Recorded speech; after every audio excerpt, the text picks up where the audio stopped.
Bom, mas já que a gente está com um político experiente aqui, governador de Minas Gerais, Romeu Zema, a pergunta pode ser dirigida a ele, né? Porque a gente imagina que tenha governador para eleger um secretário de transportes para resolver o problema, que tenha prefeito que elege o secretário de transportes para resolver o problema.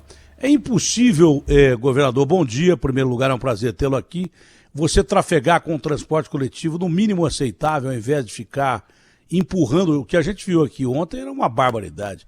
Chovendo, a máscara molha, perde a validade dela, ou perde a eficiência, a eficácia dela. Aliás, é bom pegar um médico aí, ô Garrafa, e perguntar o que a máscara vale molhada. Porque tinha gente na chuva que entrava com a máscara molhada e os caras empurravam o cara para dentro do ônibus ontem, numa cena horripilante, mas ao invés de ter menos gente, colocavam mais gente até não caber mais. Tá? Existe alguma forma de controle do transporte coletivo?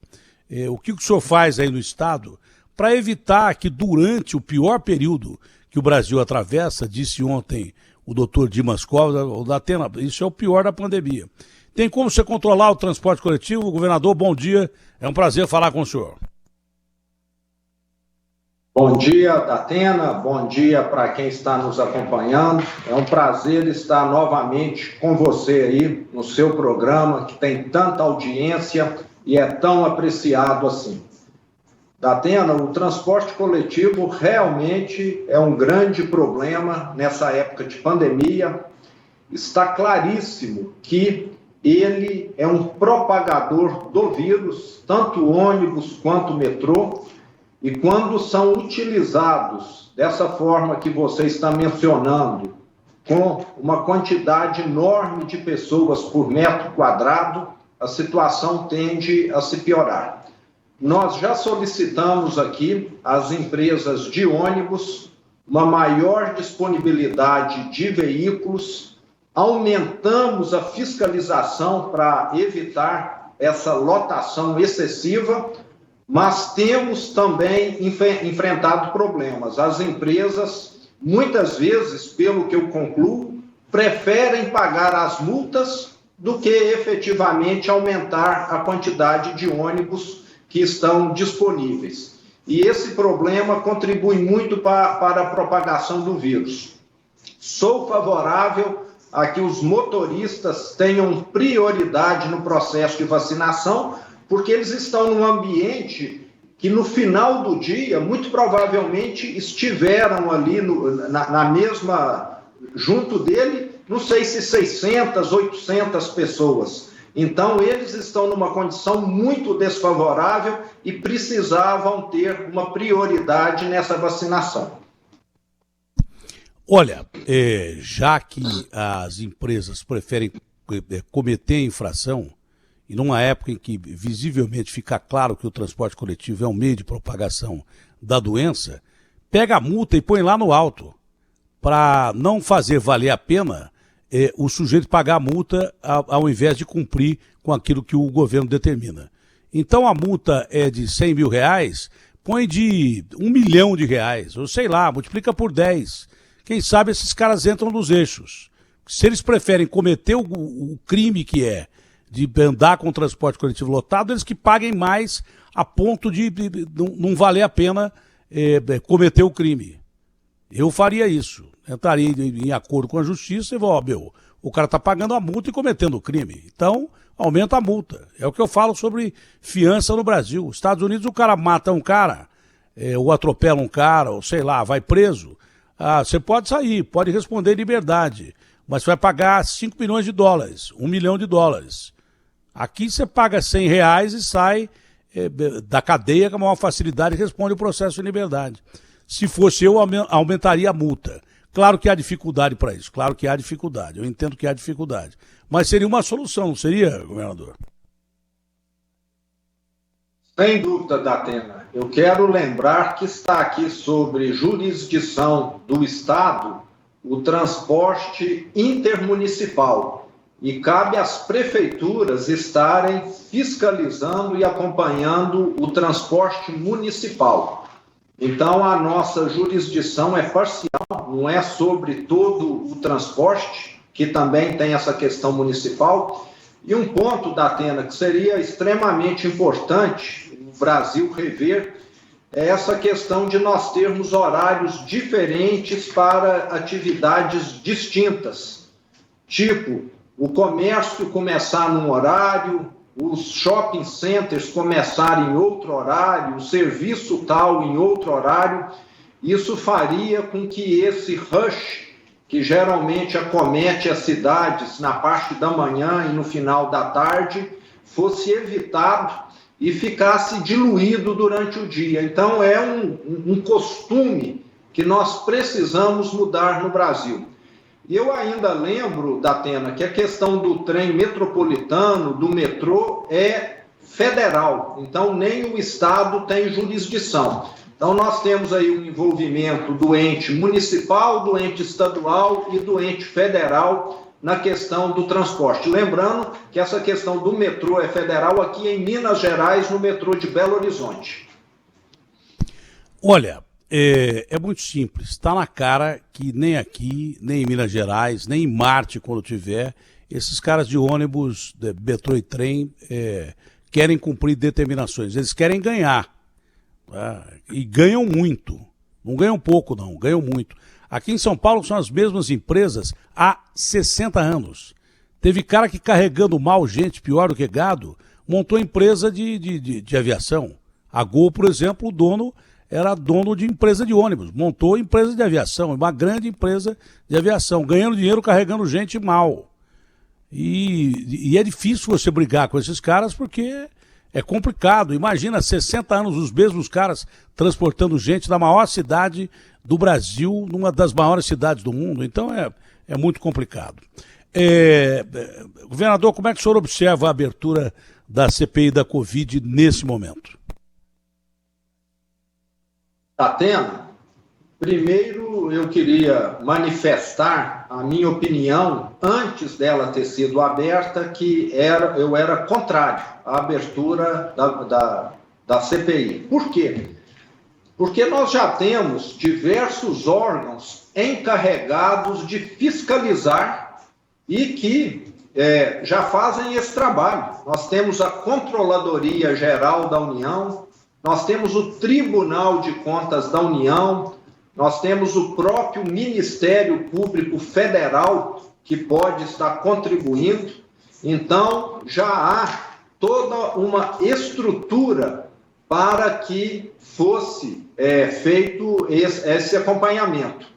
E é um momento muito ruim. Nós estamos no meio de uma pandemia e temos de estar lutando contra o vírus e não contra outros entes públicos.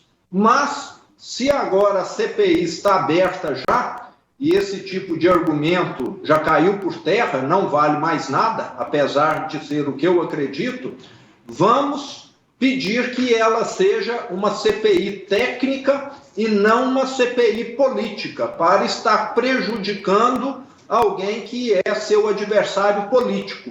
Que ela sirva para mostrar que a gestão pública no Brasil é deficiente em alguns pontos e que precisa melhorar. Então, o que eu espero dessa CPI, que eu sou contrário a ela, mas que agora já sou favorável, é que ela faça um trabalho que melhore a vida da população e não um trabalho de ficar criando intrigas, de ficar sendo holofote para algumas pessoas que querem isso, um palanque, devido estarmos aí já próximos de um ano eleitoral.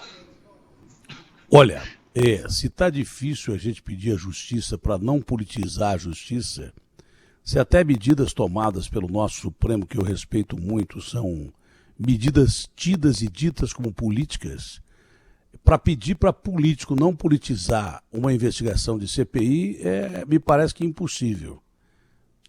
Realmente me parece impossível. Pode politizar menos ou mais, mas já está politizado. Isso aí já está politizado. Inclusive com a perspectiva de que seja estendida a governadores e prefeitos a investigação. O senhor concorda com esse termo ou não?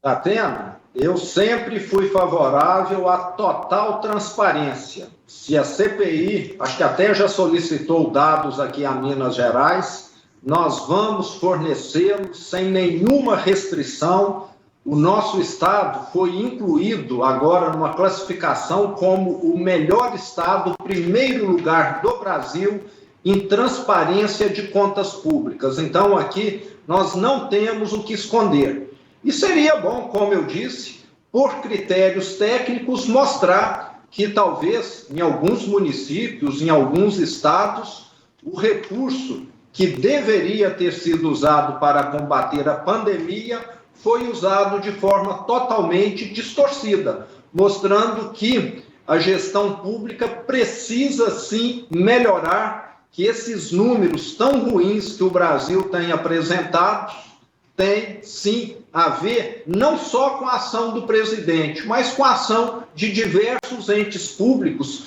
que não fizeram o dever de casa.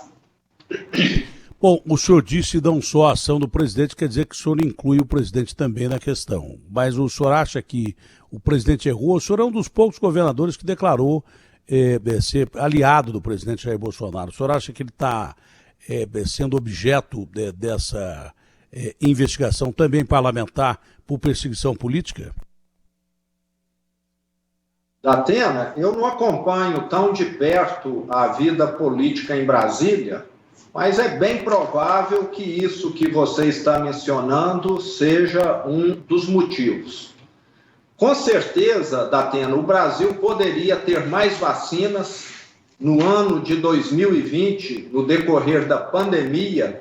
Me parece que o Ministério da Saúde, o governo federal, menosprezaram o potencial de dano da pandemia, subestimaram um inimigo desconhecido, que é o vírus, e nós estamos hoje tendo um processo de vacinação que está acontecendo, mas que poderia ser muito mais célere. É muito fácil julgar a culpa, Datena, mas nós temos de lembrar que dentro do contexto mundial, nós temos países que estão melhores do que o Brasil e temos países que estão muito piores também. Então, não é uma exclusividade do Brasil ter cometido esse erro, mas precisamos agora focar no combate ao vírus, na solução para esse problema que tem custado tantas vidas. Mais de 360 mil vidas já se foram por essa questão. Aqui em Minas nós temos feito o que é possível. Dentre os estados da região sudeste e da região sul, Minas Gerais é o estado que tem a menor taxa de mortalidade. Se o Brasil tivesse uma taxa de mortalidade semelhante a Minas Gerais, nós estamos falando que 75 mil vidas teriam sido poupadas. Então, isso demonstra que nós temos conduzido essa questão de combate à pandemia com uma seriedade, com um profissionalismo que está acima da média do Brasil.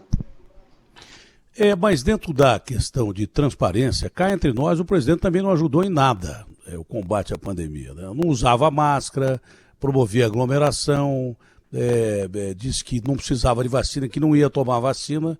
Isso ele falou para mim. Eu falei, o senhor vai tomar vacina? Ele falou, não. Depois ele mudou o ponto de vista dele quando viu que a coisa era mais grave. Eu até disse a ele, o senhor não vai tomar, mas eu vou tomar. E outros casos mais, chamou de gripezinha, uma doença que está deixando o mundo de joelhos.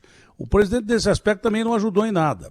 Como foram cínicos governadores e prefeitos que fizeram uma eleição absolutamente fora de hora, que também é bem responsável pelo Brasil estar no epicentro da doença. Não precisava ter essa eleição que nós tivemos agora aí. E a maioria dos estados agiu dessa maneira, cinicamente, fazendo campanha, fazendo aglomeração, indo em cultos de igrejas, para eleger os seus prefeitos em cada estado. Os políticos que taxaram o presidente negacionista, e ele é mesmo, ou foi, agora é menos.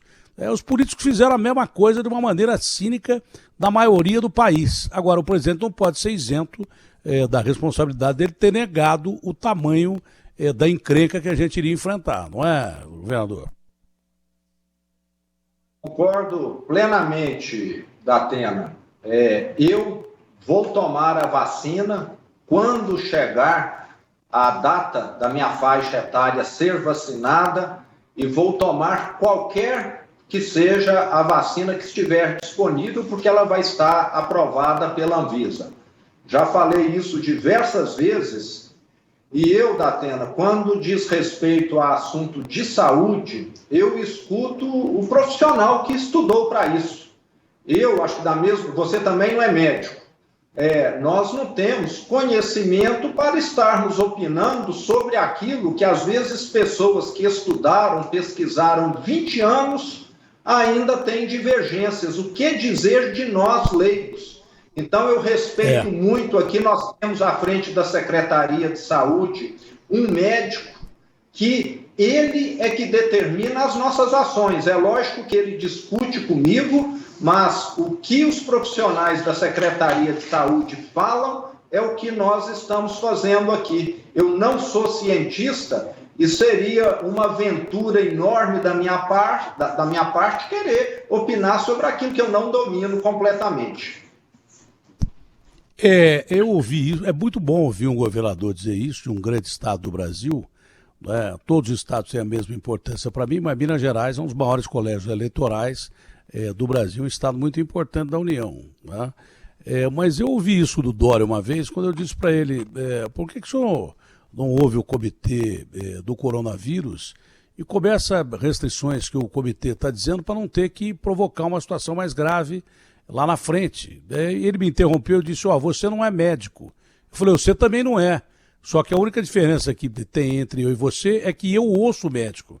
E você ouve médico e faz o que você quer. Então não adianta você ter comitê para isso, para aquilo outro, e não fazer o que o comitê te aconselha a fazer. E o governador de São Paulo, até hoje, nunca fez totalmente o que o conselho dele de medicina, de cientistas, diz para ele fazer. Acho muito importante você ter o médico lá, mas ouvir o médico e usar o médico. Cientista para usar o cientista. Se tem só para ter e fazer o que você quer, não adianta nada. E depois que dizer que o pior já passou, e depois que o pior chegou, dizer, agora nós temos que tomar providência, fecha tudo e daí por diante. Aliás, o prefeito Calil, que também é destacado na cobertura no combate à pandemia, o prefeito Calil decidiu reabrir alguns setores da economia, até indo contra uma filosofia dele de fechar enquanto o senhor abria e vice-versa. O senhor acha que ele reabre no momento certo esses setores da economia, porque está insustentável a situação para o cidadão que fica com o negócio dele fechado?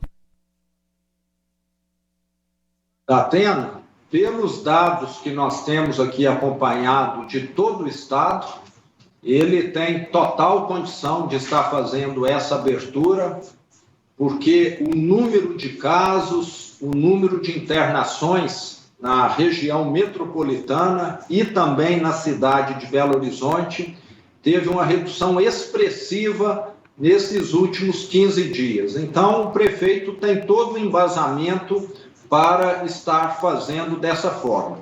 E ele, pelo que me consta, também tem acompanhado orientação de especialistas.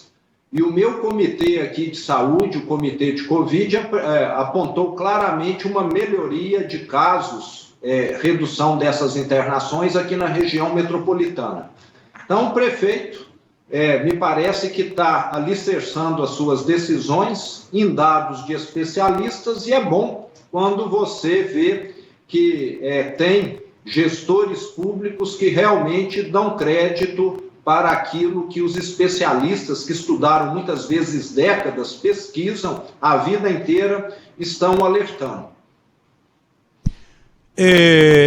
Quando se perguntou ao Calil se ele seria candidato a presidente da República, ele negou, mas parece que ele admite ser candidato à eleição ao governo do estado de Minas Gerais. O senhor tem potencial, dito por muita gente, para ser candidato a presidente. O senhor vai ser candidato à reeleição ao governo aí de Minas Gerais e não pensa em ser candidato a presidente? Datena, eu estou aqui há 2 anos e 4 meses à frente do governo de Minas, e depois desse tempo eu posso te afirmar que aquilo que eu gostaria de fazer na minha gestão, devido à velocidade do setor público, 4 anos serão insuficientes. e eu vou precisar sim de mais um mandato para conseguir sanear aqui o estado de Minas Gerais. Até hoje, o que eu mais tenho feito aqui é apagar incêndios.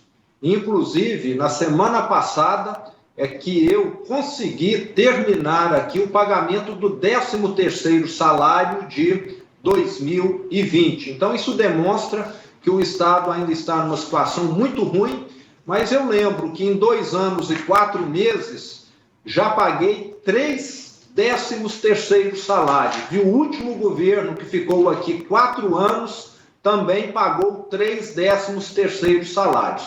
Então, nós estamos caminhando para poder ter aqui um Estado que tenha uma situação financeira, principalmente, melhor no futuro. Tenho pago dívidas uma atrás da outra, só com os municípios são 7 bilhões e 200 milhões de reais, que é um valor que ficou em aberto, já pagamos mais da metade, então não é uma gestão fácil.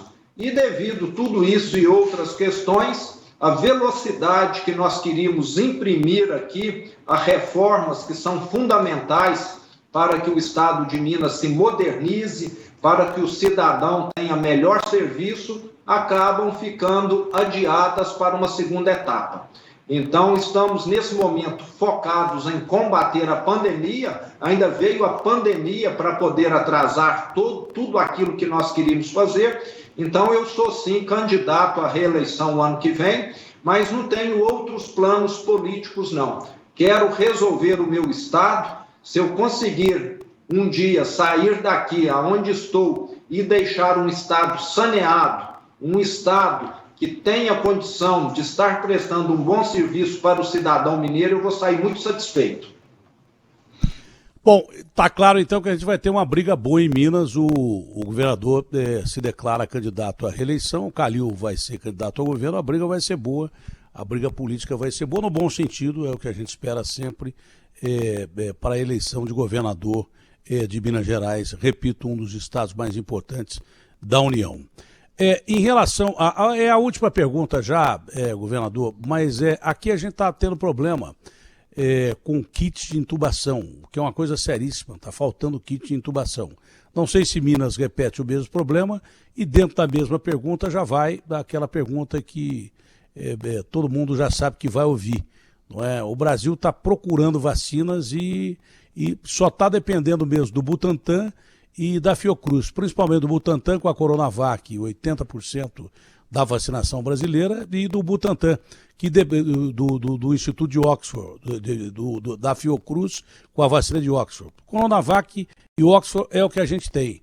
O resto é conversa, porque não adianta você dizer que os americanos vão entregar 100 milhões de doses de vacina, primeiro porque tem outros países na frente, que a gente demorou a comprar vacina. Segundo que eles estão pensando em ampliar a dosagem das vacinas até 3 aplicações. E terceiro, que como a maior nação do mundo que tem que ter um estoque estratégico até que as fábricas fabriquem o necessário para produzir vacina suficiente para os americanos. Então, fica difícil você receber vacina de fora. Se nem a China está entregando os insumos para a gente fabricar, nem a vacina da Coronavac e nem a vacina de Oxford, que vem da China, os insumos, né? Então, está difícil, está complicada a situação de vacina. Também é meio difícil entender por que é que a Sputnik V não é aprovada no Brasil. Deve ter algum motivo. Porque se ela está sendo usada em 50 países e agora anunciado que a vacina tem 97% de eficácia, eu não sei por que essa vacina não é aprovada pela Anvisa. Até agora eu não consegui entender se a gente precisa de vacina. E a única que pode fabricar o insumo em Brasília, o IFA, em Brasília, e envasar em Guarulhos. Quer dizer, independe, inclusive, dos russos. Né? Foi o que nos disse aqui o Fernando da União Química, numa entrevista recente realizada com a gente aqui. Mas como é que está a questão do kit intubação? As ocupações me parecem que não preocupam tanto o governo de Minas, preocupam, mas não tanto como no resto do Brasil, já que o senhor disse que o desempenho é bom. E a procura por vacinas? Essa é a última pergunta que eu faço ao senhor. Correto. Bom, cada fase da pandemia teve o seu gargalo. você vai lembrar muito bem que no início foram os respiradores. Todo mundo queria respirador e não havia respiradores. Com o início da vacinação foram seringas e agulhas que faltaram. E nós, da Atena, sempre procuramos planejar. Nós compramos os respiradores mais baratos do Brasil, porque fizemos isso de forma planejada, com bastante antecedência, numa quantidade que nos atende bem. Mas com a segunda onda vieram esses outros problemas. Também conseguimos comprar agulhas e seringas, 50 milhões de unidades, ainda em setembro, outubro do ano passado, de forma que o Estado ficou bem abastecido. Mas, recentemente, tivemos problema de falta de oxigênio, que você não comentou. Diversos hospitais no interior do Estado são atendidos por cilindro, e o gargalo estava no vasilhame, não na molécula oxigênio, mas no transporte, na logística. Isso está sendo equacionado, conseguimos uma quantidade adicional de cilindros e também estamos instalando aquele sistema de tanque de oxigênio nesses hospitais para que a logística fique facilitada. E depois do oxigênio, veio esse problema que você comentou, a falta de medicamentos. Vale lembrar que é responsabilidade de cada unidade hospitalar fazer a compra, mas eles simplesmente não conseguiam mais encontrar esse tipo de produto no mercado. E tudo indica foi devido a uma requisição administrativa feita pelo Ministério da Saúde, que foi até as indústrias e, de certa maneira, disse: tudo que vocês produzirem é meu. E entre a indústria entregar para o Ministério da Saúde e ele distribuir no Brasil todo, houve aí um tempo adicional que fez com que essa situação se agravasse. Mas nós compramos esses kits intubações, uma remessa chegou a semana passada já dá um alívio para a rede hospitalar, uma nova remessa chega agora essa semana e concomitantemente a essas entregas houve também uma entrega do Ministério da Saúde. Então hoje a situação não é tão crítica, mas é crítica ainda, porque algumas unidades hospitalares têm estoque para 4 dias, para 5 dias, e o ideal seria para 60 dias. Mas nós estamos aqui comprando aquilo que aparece no mercado para que esse estoque seja normalizado. Então fica muito claro, Datena, que a questão da pandemia, dependendo do momento, faz com que uma coisa fique em falta. Profissionais de saúde está em falta até hoje. Você não encontra pessoas para atuar dentro de UTIs. E sobre a vacina, nós estamos negociando com vários laboratórios para que Minas Gerais, caso venha a ter disponibilidade de vacina para entidades estaduais ou particulares, para que o Estado possa comprar e também agilizar aqui o nosso processo. Mas até hoje, todos os laboratórios com quem nós conversamos, sem exceção, só estão fornecendo vacinas para entes federais ou países. Então, ainda não há essa previsão de que essa vacina chegue para nós ou para outro estado. Estamos também em entendimentos com alguns laboratórios para que nós possamos fabricar a vacina mineira. Não é tão conhecido como o Butantan e a Fiocruz, mas nós temos aqui em Minas Gerais a FUNED, Fundação Ezequiel Dias, que produz vacinas para meningite para todo o Brasil e tem condições, com alguns investimentos, de vir aqui a produzir a vacina para a Covid. E o Brasil, tudo indica, vai precisar de mais produtores, porque, como você mencionou agora há pouco, vai ser uma vacina tipo da gripe, que a cada 6 meses, a cada ano, nós todos vamos precisar estar vacinando. Então, estamos preparando para que venhamos a ter aqui a vacina mineira produzida na FUNED. Vereador Uai, foi uma boa conversa, um abraço ao senhor, ao grande povo mineiro, Eu tenho muita influência de Minas Gerais, que eu sou de Ribeirão Preto, e lá a gente tem mais influência de Minas do que praticamente de São Paulo. Então, até o jeito de falar, muita gente achava que era mineiro. Mas sou mineiro de coração. Eu sou brasileiro, né? Então a gente gosta de todo o Brasil, mas Minas Gerais é um estado que me chama muita atenção, porque é muita proximidade da cidade onde eu nasci, que é Ribeirão Preto, ali perto do Triângulo Mineiro, onde tinha uma manteiga maravilhosa que acabou virando febre nacional, mas antigamente só a gente lá de Ribeirão que sabia, a gente a minerada dali, que sabia que tinha lá na região do Triângulo uma manteiga que era uma coisa excepcional. E aí já comprava pão de queijo, doce de leite, que é uma coisa fantástica. Os mineiros sabem fazer como poucos, café do bom, enfim, era bom demais. Tempo bom, não é que não volta mais, mas que a gente tem saudades mesmo.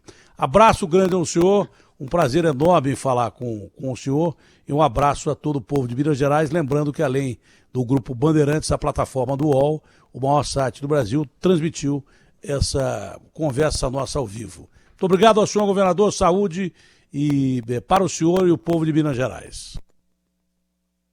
Bom dia, Datena. Te aguardo aqui para tomar um café depois que a pandemia acabar. Um grande abraço, tudo de bom.